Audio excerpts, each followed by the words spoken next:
આવું મેળો બની. મેં કીધું આટલા વર્ષ થયા મેકોલને દેશમાં તો કેમ નથી આવ્યો? માટે એ જૂની તાલીમ છે અને ગાંધીની નવી તાલીમ છે. તમે જરાક તપાસો. મેકોલ અત્યંત બુદ્ધિશાળી, એ જમાનાના શ્રેષ્ઠ બુદ્ધિવાળા માણસોમાંનો એક પ્રિય, અત્યંત આયોજક, ઉત્તમ અને બહુ લાંબુ જોનારો હતો. એને ભારતની અંદર કેળવણી દાખલ કરી. પણ કેવી કેળવણી દાખલ કરી? હેતુ શું બતાવ્યો? આ કેળવણી લીધેલો માણસ એક પરિણામ શું આવશે? આ કેળવણી લેશે તો કીધું કરનારો થશે. કલેક્ટર હોય તો કીધું કરનારો થશે. એ સ્વતંત્રપણે નહીં વધે. આ ગાંધી અને સરદાર ને બધા નીકળ્યા ને કે સુભાષ બાબુ બીજા બધા, એ બધા પોતાને બળે બહાર નીકળી ગયા અંગ્રેજી કેળવણીમાંથી અને આવા પાક્યા. નહીં તો અંગ્રેજી કેળવણી તો બહુ સ્પષ્ટ હેતુ સાથે હતી કે કીધું કરનારા, એટલે કે અનુકરણ કરનારા થાય, સંશોધન કરનારા ન થાય, તપાસનારા ન થાય, મૌલિક રીતે વિચારનારા ન થાય. આ એનો પાયો હતો. અને બીજું, આ કેળવણી લીધેલા પોતાના દેશને ચાહતા મળી જશે. એ આ દેશ માટે ગૌરવ નહીં અનુભવે, આ દેશને ચાહતા નહીં હોય. આ કેળવણી લીધેલા એટલે કે તમે જાણ્યું છે ને કે જે કાંઠા ઉપર બેઠા હોય ને એ દેશકો સૌથી વધારે વિચાર એ કરે કે કૂદીને બહાર ક્યારે ગયો જાય. હવે કૂદીને બહાર જવું તે ઓસ્ટ્રેલિયા છે, કેનેડા છે, અમેરિકા છે, બીજું કંઈક છે. સુખના પ્રદેશમાં ચાલ્યા જાઓ, અહીંયા થવું હોય. જરાક તમારી પાસે આવડત, જરાક બૌદ્ધિક શક્તિ છે, જરાક બીજી સગવડ છે, તમે આ દેશ છોડો. જે આ કેળવણી લેનાર હશે તે આ દેશને ચાહતો નથી. આની સામેની જે કેળવણી તે નહીં થાય કે જે આ દેશના સામાન્ય માણસને ચાહતો.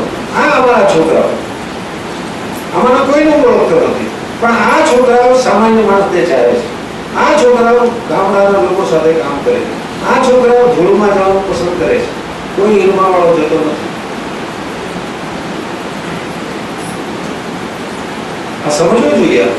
હું જાણું છું આપણા મજાના ગામ રીતે લોકો બુદ્ધિ છે, એ પણ મને ખબર છે. પણ મારે એ કેવું છે કે જ્યાં સરસ રીતે કામ થાય છે ત્યાં વિદ્યાર્થીઓએ પરિણામ બતાવ્યા છે, માત્ર લોકભારતીમાં એ નહીં. બાકી ગામ રીતે એટલે કે તમે દેશને ચાહો છો. આ સવાલ અમે પૂછ્યું હતું ને, હવે તો એટલા નાના છોકરા હતા કે આ જવાબ અમને અઘરો લાગ્યો, પ્રશ્ન અઘરો લાગ્યો છે. પણ દેશને ચાહવું એટલે દેશના સામાન્ય માણસ માટેની કાળજી અને પ્રકૃતિની સાથે સંવાદી જીવન જીવવું. 350 વર્ષ, જાજા વર્ષ નથી, 350 વર્ષ માત્ર 350 વર્ષમાં આપણે જે ગંભીર ભૂલો કરી અને એમ માન્યું કે હું આ સૃષ્ટિનો સમ્રાટ, રાજા, બાપ, હું જે કરું તે થાય.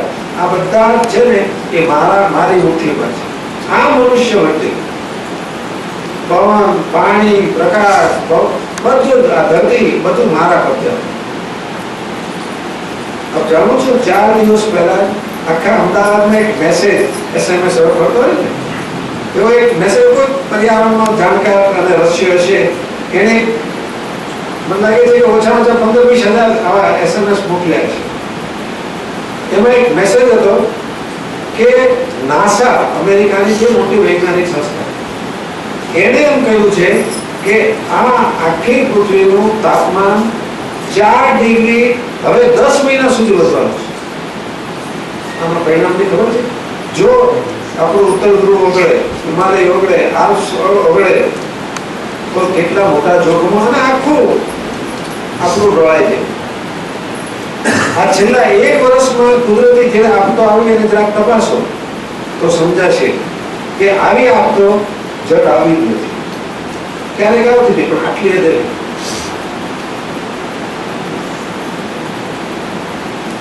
ગાંધી, નઈ તાલીમ, પાયાની તાલીમ, એમ જયારે બધા શબ્દો વાપરીએ છીએ ત્યારે આ સમજવાની જરૂર છે કે કેવું જીવન તે સાચું જીવન. અને એ ઘડતર કાળમાં જ વિદ્યાર્થીઓને આજે સવારના અનુસંધાનમાં આપે ને એક ભાઈએ શું નામ જયનારામજીએ મને કેટલાક પ્રશ્નો પૂછ્યા છે કે આવું થાય. હા, એ તો યુજીસી અને ભારત સરકારની ઈચ્છા નથી, હું એમ કહું સંકલ્પ શક્તિ નથી, જેથી કરીને આ દેશમાં વિદ્યાર્થીઓ શ્રમ માટે અભિમુખ નથી. આ દેશમાં શ્રમનો ગૌરવ તમે જાણો છો. 5000 વર્ષના ઇતિહાસમાં થયેલા મહાપુરુષોને તપાસો, કોઈ કરતા કોઈ મહાપુરુષે નથી કહ્યું કે શરીર શ્રમ છે, વ્રત છે. અને એકમાત્ર એવા ગાંધી 20મી સદીમાં આવ્યા જેમણે 11 વ્રતોની અંદર શરીર શ્રમને સ્થાન આપ્યું. આખી ભારતીય પરંપરામાં પહેલો માણસ છે કે જેણે એમ કહ્યું કે શરીર શ્રમ એ વ્રત હોવું જોઈએ. કારણ કે આ દેશના પાયાનો રોગમાંનો એક હાર્ટના કેન્સરમાંનો એક કેન્સર આ છે. કોઈ પણ સંસ્કૃતિનું નિર્માણ તે પરિશ્રમને આધારિત થાય છે. કોઈ પણ સંસ્કૃતિ એનો આધાર જ પરિશ્રમ છે. અને અહીં પરિશ્રમનો ભોગવવામાં આવ્યો છે, હલકા ગણવામાં આવ્યા છે, તુચ્છ ભાવ સેવવામાં આવ્યો છે. આ અમારી બહેનો રોટલી કરે ને એટલે હલકી, અને હું બેઠો ખાવ એટલે ઊંચો. મેં હમણાં જરાક અમુક ઠેઠ બધા ઠીક હોય ને એની વચ્ચે પૂછ્યું હતું, પત્ની માંદી પડે તો ટિફિન આવે કે રોટલી જાતે બનાવો? બધા હસી પડ્યા હતા, કોઈ જવાબ ન આપ્યો. પણ એ જવાબ હતો કે ટિફિન જ આવે. કારણ કે રોટલી બનાવવી એ અગૌરવ ભીલું છે. પત્ની રૂપાળી હોય તે ગમે છે, પત્ની રોટલી કરે તે ગમે, પણ પત્ની માંદી હોય આપણે રોટલી કઈ ખવડાવીએ તો આપણે પ્રેમ કરીએ છીએ ગણાય ને? ના, એવું નહીં. સાડી લેવી તો પ્રેમ, રોટલી બનાવી તો પ્રેમ નહીં. આ જુઓ તમે, આ જગ્યાએ ગાંધીએ ગીતવાણી જયારે આવ્યા, જે ગુજરાત વિદ્યાપીઠના આચાર્ય થયા હતા, એને કહ્યું હતું ગીતવાણીજી તમે જઈ અને કસ્તુરબાને રસોડામાં મદદ કરો. ઇંગ્લેન્ડમાંથી ભણીને સીધા આવ્યા હતા, ઉગાડે પગે ચલાવ્યા ને એ માણસ કોઈ દિવસ બુક મજા વગર રહ્યો નતો, તો પગ ફોલા પડી ગયા હતા. એ માણસને શું કહ્યું, ગુજરાત વિદ્યાપીઠના આચાર્ય થવું હોય તો રસોડામાં કસ્તુરબાને મદદ કરો. સ્વામી આનંદ તો સાધુ હતા, અને સ્વામી આનંદ કે મારે તમારા આશ્રમમાં રહેવું. તો કે અને કે તમારી સાથે વાત કરવા માટે મારે રહેજો, મારે બીજું કાંઈ નથી. તો કે આપણે એવું કરશું સ્વામી, સવારે હું દળતો હોઉં ને ત્યારે તમે સામે દળાવવા બેસજો, આપણે પછી વાતો કરશું. સ્વામી આનંદ જેવો સાધુ પણ દળે એમ એમણે ઈચ્છ્યું. આ મૂલ્યોની સ્થાપના એટલે શું? આ જયારે તમે મૂલ્ય સ્વીકારો તો તમે કોઈને હલકારો નહીં. તો આ ગામડા અને શહેરની ખાઈ મોટી થતી જાય છે, ખાઈ પુરાય. તો આર્થિક જે હા એવું સ્વીકારો છો કે આર્થિક થોડોક તફાવત રહેવાનો, પણ એ તફાવત 1 થી 20 નો હોય. આજે 1 થી 1000 નો એમ નહીં, ક્યારેક ક્યારેક તો 1 થી 20,000 નો છે.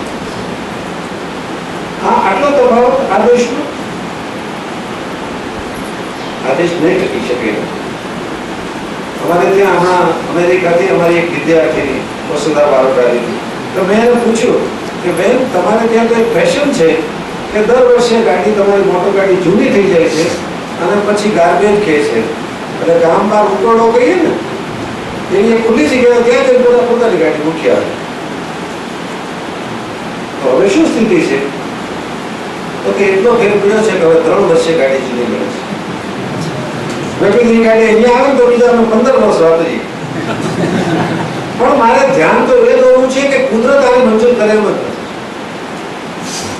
તમે અમેરિકાની વસ્તી દુનિયાની 5% અને દુનિયાના સંસાધનો એ પેટ્રોલ, કેરોસીન, કોલસો હોય કે લોખંડ હોય, એલ્યુમિનિયમ હોય, એવી ધાતુઓ બધી હોય, બીજા બધા જેટલા આપણા રિસોર્સિસ છે એ બધા ગણો, 40% એટલું અમેરિકા વાપરે.